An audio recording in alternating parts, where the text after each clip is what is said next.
Hey guys, welcome back to the channel. And this video we have got our Tank of the Month replay, which is featuring the K-91-2. This is November's Tank of the Month. So what we're going to do is we'll look at the stats first, and you can see top forward speed is 55 kilometers per hour with a reverse speed of 23. You've got 12% internal fire chance. You've got 1350 hit points. You've got 304 meters of concealment when you're still, with 350 when you're moving, and 486 meters of view range. You got 100mm gun, and with that you've only got 5 degrees of gun depression, but you do have a 6-second reload. You've got 0.28 accuracy and 2-second aim time. You've got APCR and heat shells along with HE, and your penetration values on that is 212 on your standard with 290 on your heat pen. You've got and you do 250 alpha damage on that as well. Your shell velocity is 1150 on standard rounds and 980 on your heat rounds, and you've got your silver bonus of 150%. So yeah, that's what the stats are like on my current setup. I'm looking at the armor profile now. It's a bit varied. You've got some half decent frontal armor. It's okay. I mean, some good turret armor. On experience though, I wouldn't rely too much on it. It's one of those where the armor looks better on paper than it actually is. It's got quite a weird sort of pancake bubble shaped turret. You obviously can get your lucky bounces, but the cupolas that stick out, sort of the bubble points, usually where you can get hit. You can see the engines at the back with your fuel tanks in the front, and the ammo storage is predominantly on the rear of the tank. So yeah, like I say, the armor is a bit iffy, if I'm honest, at best. It's hit and miss. So the equipment setup I run on this tank, so I do run optics, vert stabs, and gun rammer. The perks I run on this is ball leader, rapid reload, 6th sense, steady aim, camouflage expertise, situational awareness, run and gun, snapshot, and silent driving. I don't know why I struggle with these perks. I'm reading them out like every video. Should know these off by heart by now. So that's what I run on this tank. Now I'm not gonna lie, these videos that are coming up, I have been running instead of vert stabs, I actually ran camo net, and with the camo net I actually really did bring the concealment down quite a lot to around about 260 meters concealment. Between 250 and 260. It was really good for a medium tank, but I switched to vert stabs today actually because I wanted to see how the gun handled.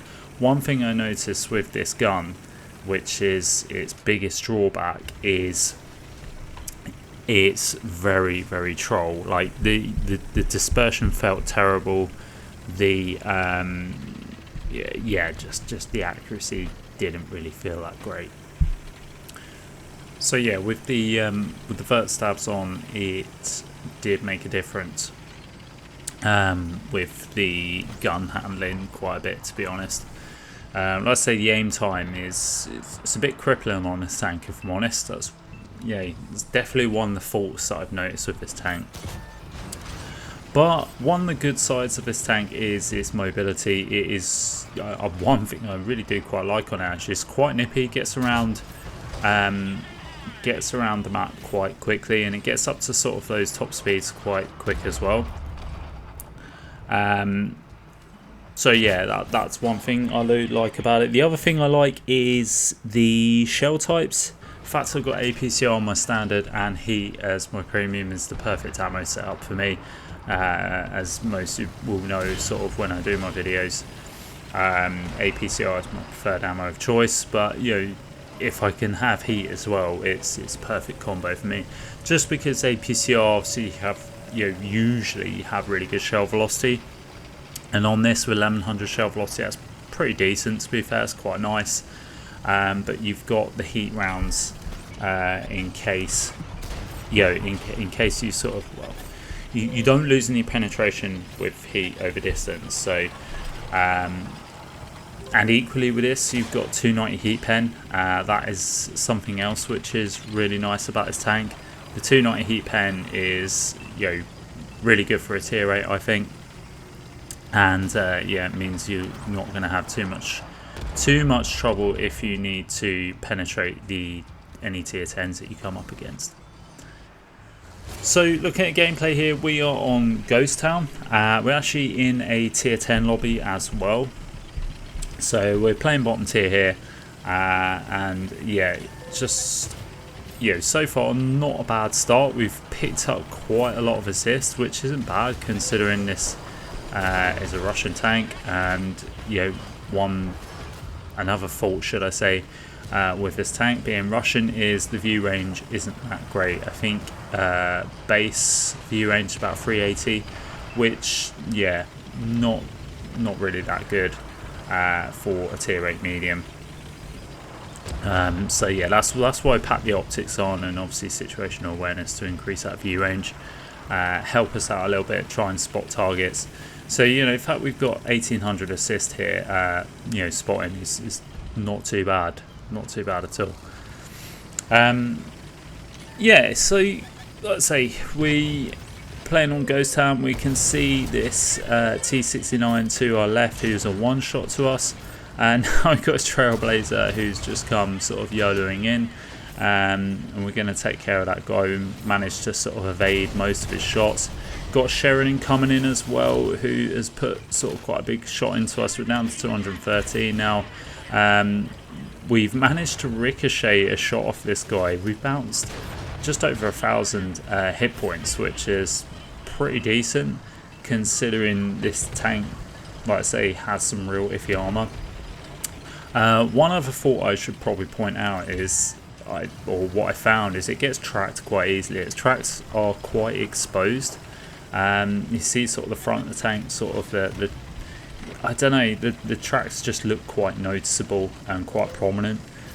So that I found is a bit of an issue. This tank does get tracked quite easily, which isn't great. Like I say, you got 5 degrees of gun depression as well.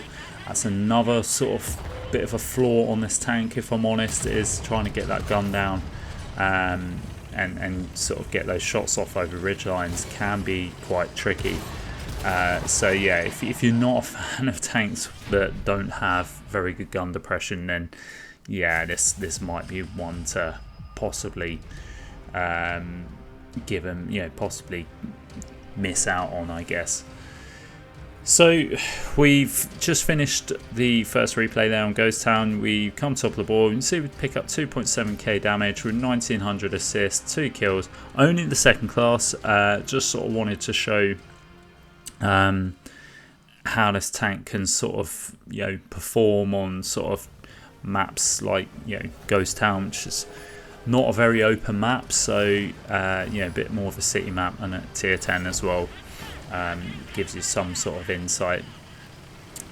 So the second replay on Harbour on here, and I think we're actually top tier. We've got 2 artillery in the game and 1 light tank. So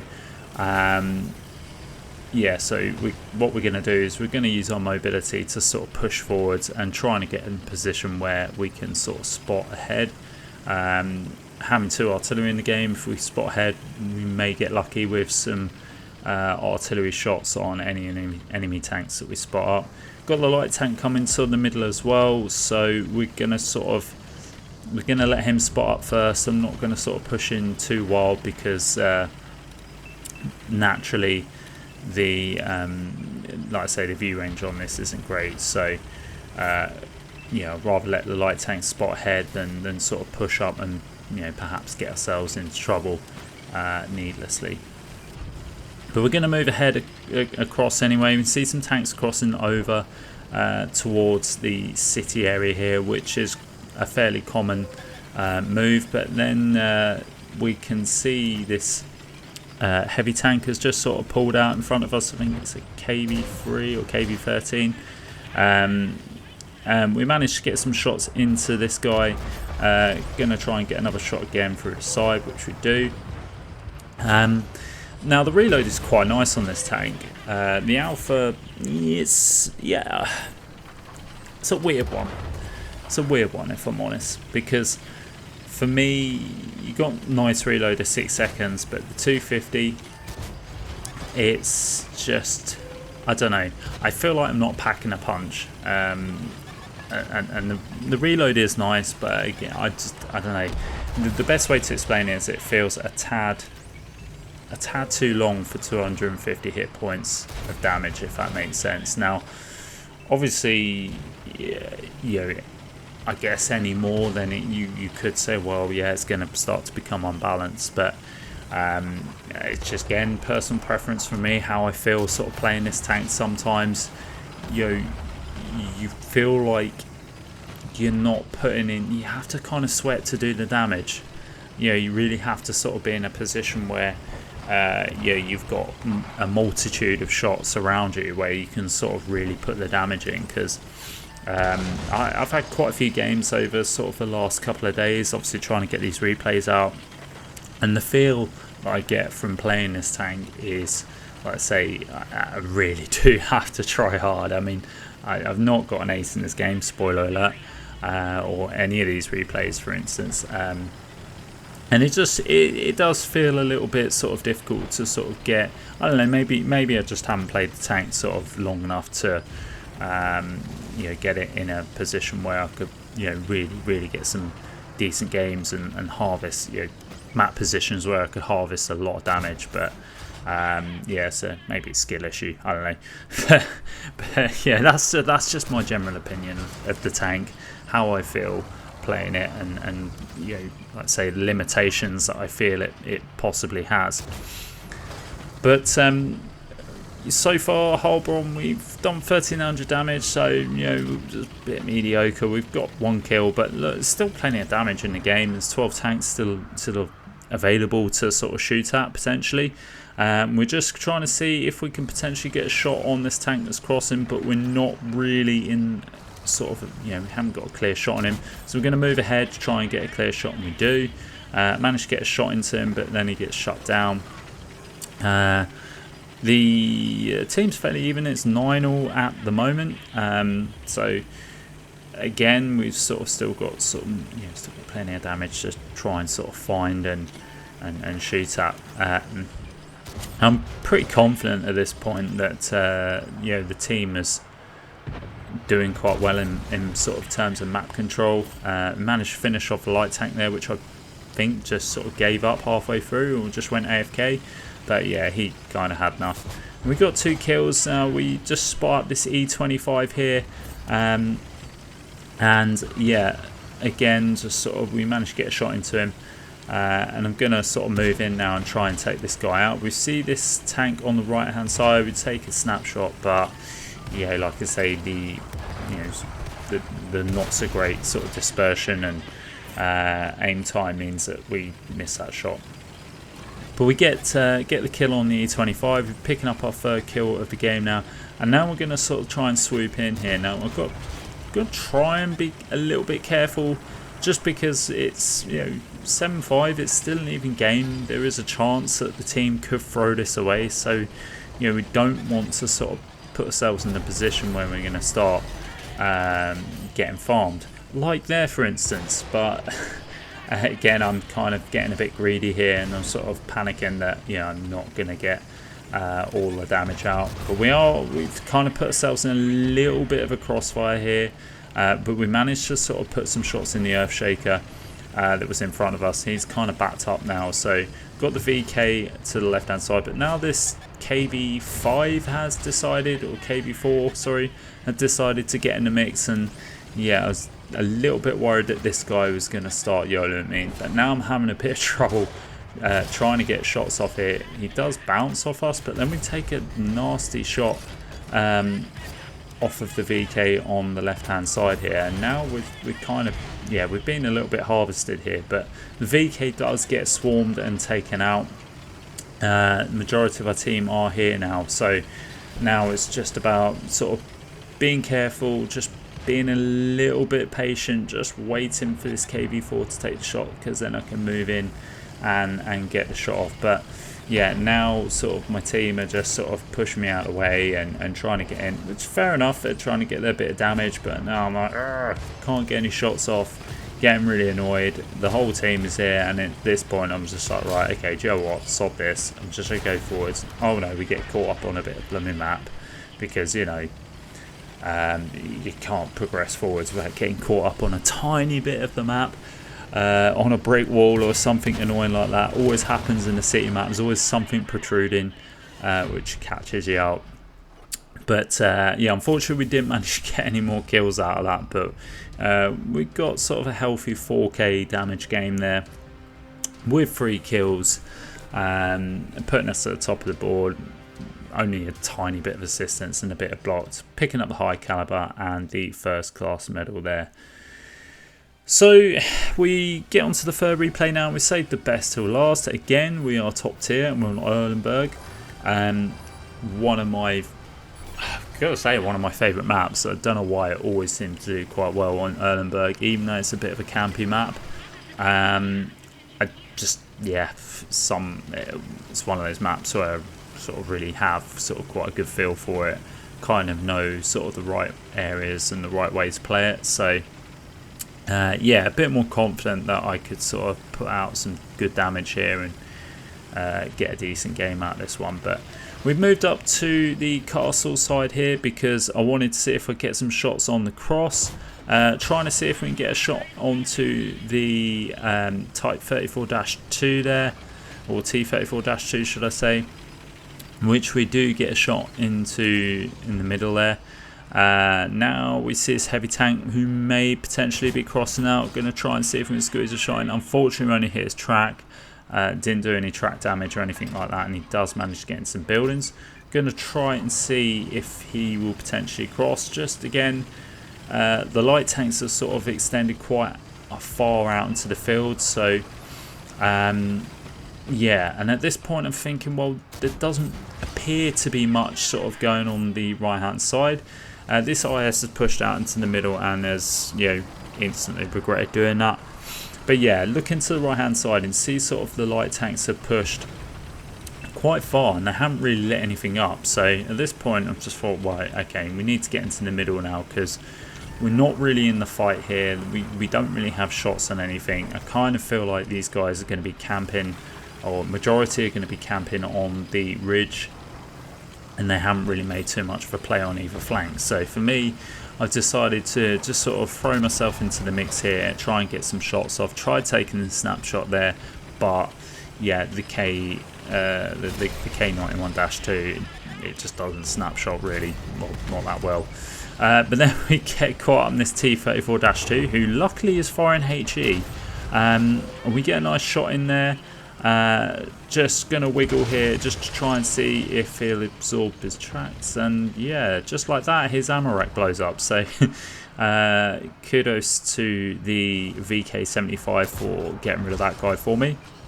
We take an aim shot at the KV that's behind the house there that poked out, but the shot derps because again, accuracy. So yeah, but now we're gonna try and take the shot again on the move, and we managed to hit it. Go figure. Yeah, real weird there. We're getting shot by, I think, is the Motherland on the right hand side. I put myself in a little bit of a tricky predicament here, getting aimed at by artillery, but luckily he hits the house, and I'm kind of just YOLOing in here.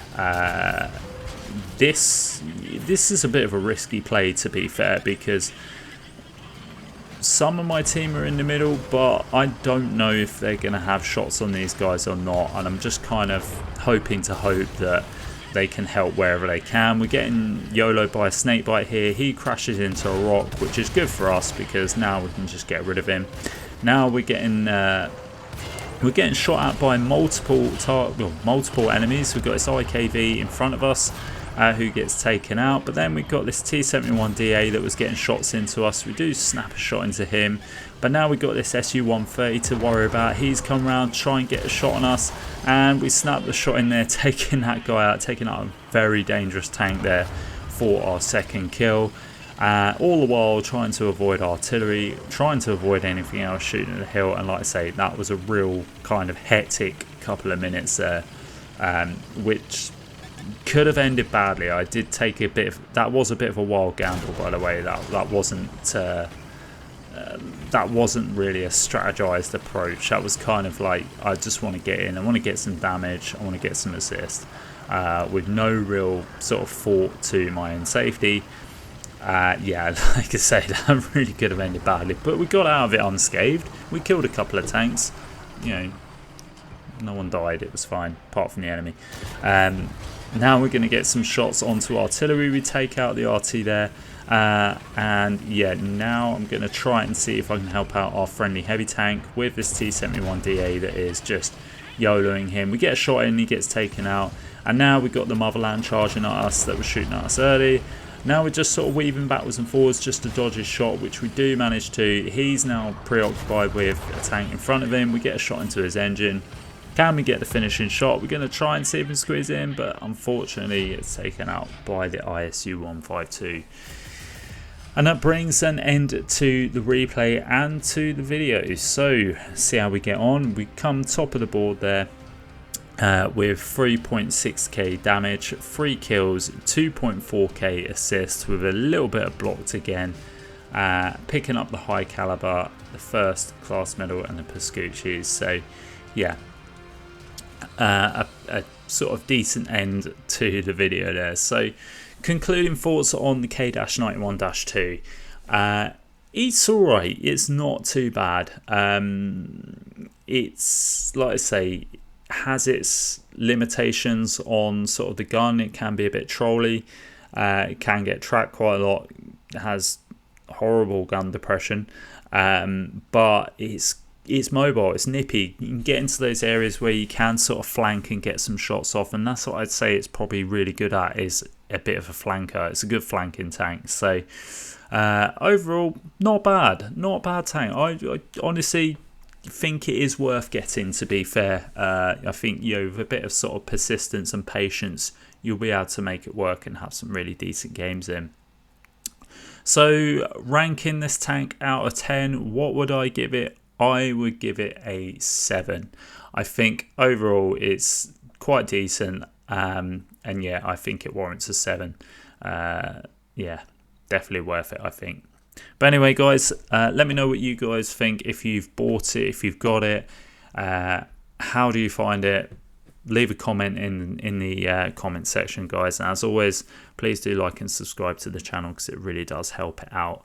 And as always, I will see you next time.